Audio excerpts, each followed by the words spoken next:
তৌহিদ আফ্রিদি প্রসঙ্গে মুখ খুললেন চিত্রনায়িকা দিঘি।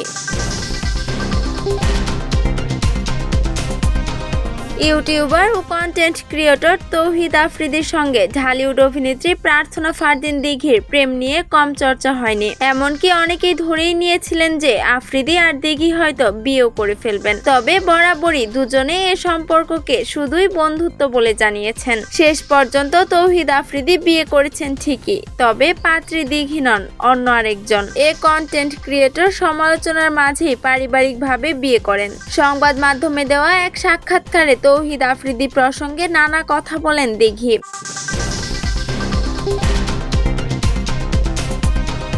আফ্রিদির সঙ্গে কিভাবে তার পরিচয় তা জানিয়ে দিঘি বলেন, মাই টিভির একটা প্রোগ্রামে সে অ্যাঙ্কর ছিল, ওখান থেকেই প্রথম দেখা এবং পরিচয়। তারপর ওই ইস্যুটা অনেক বেশি ভাইরাল হয়ে যায়। আমরা কেউ ভাবিনি ওটা এত ভাইরাল হবে। নিজেকে দিঘির বয়ফ্রেন্ড দাবি করতেন তৌহিদ আফ্রিদি। এমন আলোচনা প্রসঙ্গে দিঘি বলেন, আমরা কখনো এরকম কথা বলিনি, আমি তো বলিনি। আর ও তো আরো বেশি স্ট্রিক্ট ছিল ব্যাপারটাতে, এবং একটা মোমেন্ট ছিল যে যখন ব্যাপারটা অনেক বেশি বেড়ে যায়। দিঘি বলেন, বিষয়টি নিয়ে আমাদের পরিবারও বিব্রত হয়ে যায়, কারণ যে জিনিসটা নিয়ে আমরা অবগত না সেটা আমাদের আশেপাশে কেন হবে, এরকম নিউজ কেন হবে। তখন এমন একটা সময় এসেছিল যে আমরা 1 থেকে 1.5 বছর কথাই বলিনি এবং দেখা করাও অফ করে দিয়েছি।